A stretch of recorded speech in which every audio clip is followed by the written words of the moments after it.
over and over again in satanic music and so forth. But even more importantly, in regard to the New Age movement, in the early 1900s, Aleister Crowley was talking about the new eon. Ionis is a Greek word for age, and the new eon being the new age. And what's interesting about Crowley's emphasis on the new age, it had everything to do with what became popular in the 1960s.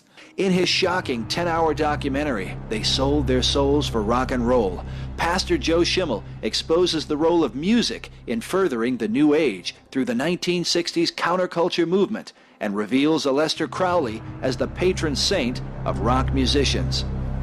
I can't think of any other occultist who's been more influential on rock musicians than Aleister Crowley, no one close.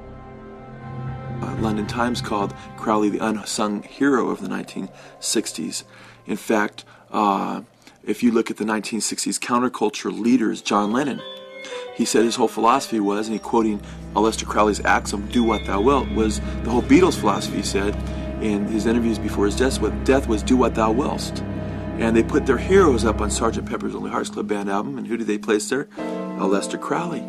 In fact, that whole album, as we show in our rockumentary, was basically a tribute to Crowley's New Eon, along with their Satanic Majesty's Request by the Stones that the Beatles put out with Sgt. Pepper. In fact, we make a really clear case for Sgt. Pepper being Crowley. In fact, Crowley died 20 years before that album came out, and of course the song 20 years ago today, Sgt. Pepper taught the band to play. It was 20 years ago today, Sgt. Pepper taught the band to play. It's quite interesting because not only was Lennon and the Beatles into Aleister Crowley, but we show the Rolling Stones and how they were into Crowley, and Mick Jagger and Keith Richards helping out with even Kenneth Anger's movies pushing Aleister Crowley's Satanism in Lucifer Rising and so forth. So you have the Stones, you have the Beatles, the two biggest rock bands of the 1960s. You have Jim Morrison with a bust of Aleister Crowley, the biggest American rock idol of the 60s, on his album 13. We can go on and on. Led Zeppelin, the biggest band of the 1970s. Jimmy Page buying Aleister Crowley's mansion overlooking Loch Ness, being full on into Aleister Crowley, using implements of his temple on the Presence album on the front cover, as Crowley talked about in his books on ritual magic, and even down to his symbol, Zoso, Jimmy Page of Led Zeppelin, which is really soul, spelled forward, and soul spelled backwards, of the solar god. Soul was S-O-L, the god of, or Satan, in Crowley's books. It was another symbol of Satan, S-O-L, and that was Jimmy Page's occult symbol that he used that nobody could decipher. And recently in Rolling Stone magazine interview in 2002, they all came out and said what their symbol meant, except Page still wouldn't come out and say what his meant. But Crowley said to write backwards and forward. If you look at that symbol closely, it's soul, forward and backwards. So that's still not known to even the rock world what that symbol was, but Jimmy Page has admitted being an admirer of Crowley, practicing Crowley's magic for power and so forth, and they became very powerful. These bands sold their soul for rock and roll, so to speak.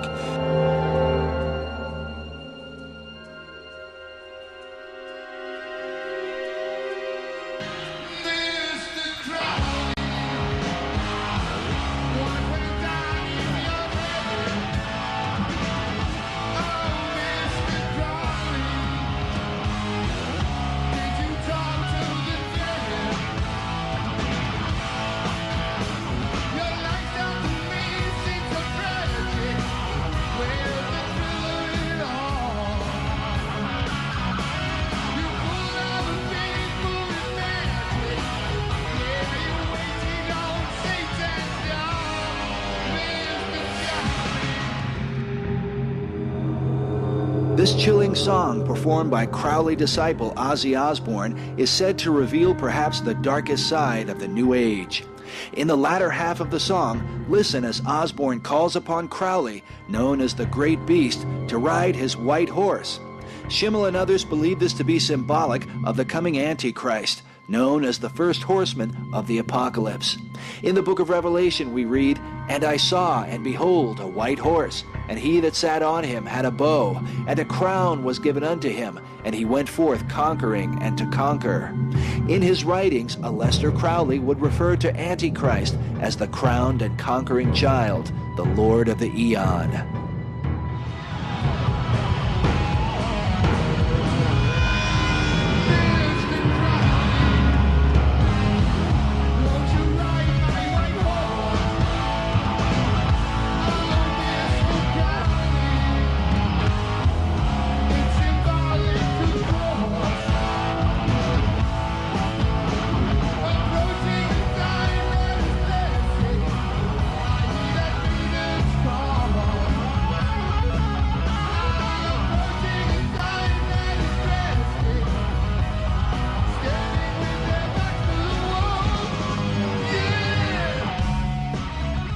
Standing with their backs to the wall is a key phrase in this song. Some researchers believe it denotes the mass murder of those who refuse to worship the New Age Christ. Standing with their backs to the wall, awaiting execution. And ultimately, that's where all this is leading. I mean, it's all about peace and love on the outside. But when it all comes down, there's going to be a brutal leader that will emerge, who Crowley was forthright enough to talk about in his books, and talk about this bloodbath that would come, wherein Christians would be put to death in the establishment of the New World Order. But is this merely the radical view of a drug-crazed Satanist like Aleister Crowley? Or is there, as many suggest, a global effort at work? We remind the viewer that the 20th century is without question the bloodiest in man's history. Some 170 million lives were lost to Nazism, communism, and the various killing fields of the world because of the darkness in the hearts of men. The Bible warns that the heart of man is deceitful above all things and desperately wicked. Who can know it? For out of the heart proceed evil thoughts, including murder.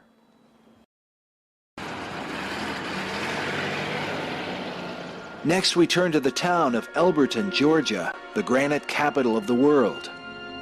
Elberton is famous for its production of tombstones, exporting some 250,000 tombstones every year. Oddly enough, the town that makes a living through death is also the home of what some consider the most threatening monument in America. A monument that some believe is a symbol for the coming Holocaust, promoting a depopulation effort at a massive scale. It was back in 1979 when a stranger came to Elberton, Georgia. Now, Elberton, Georgia is on the eastern part of Georgia, very close to the South Carolina border. And this stranger said that he was part of a secret group, and they wanted to build a great granite monument. This was done by a guy who gave a pseudonym, came in, paid cash, had this company set these things up in 1980, called himself R.C. Christian, but that's not his real name. It says it right on the stones, a pseudonym. Nobody knows his real name because that isn't his real name. Nobody knows who put the money up other than this fictional individual. Nobody knows what secret group he represents. Of course, Elberton mines granite. They make tombstones there. And they had the facilities to mine the granite. But he gave very, very specific directions as to how this was to be built, so that it would always be aligned in certain ways, so you'd always be able to see the North Star, so it would be aligned with the moon and with the various phases of the sun. And very, very similar to the Stonehenge that they have in England. So as the Stonehenge was a Druidic monument, this was to be the American Stonehenge, or it's known as the Georgia Guidestones. And on each one of the Guidestones is this message in a different language, actually 8 different languages, are the 10 commandments that come from the dark side. And the first one is maintain the world population at 500 million in constant balance with nature, which doesn't sound too bad until you realize that we've got over 6 billion people in the world. And if we're going to maintain the world population at 500 million in constant balance with nature, we're going to have to kill off about 90% or more of the world's population. I went there and looked at those things and said, now, hold on a minute. Today's population is 6 billion. They want to maintain humanity under 1/2 billion. Looks like a lot of people got to die for their plan to work, which is, by the way, the plan. Jacques Cousteau said we'd have to eliminate 350,000 people a day. 1/3 of a million people a day would have to be eliminated to save Mother Earth. Bill Clinton said we need to reduce the population of the Earth to 1 billion. There are a lot of folks who would like to reduce the population of the Earth. Aleister Crowley taught that a global massacre would be necessary to bring about the New Age. He wrote, "There is a magical operation of maximum importance, the initiation of a new eon. When it becomes necessary to utter a word, the whole planet must be bathed in blood. Before man is ready to accept the law of Thelema, or will, the great war must be fought.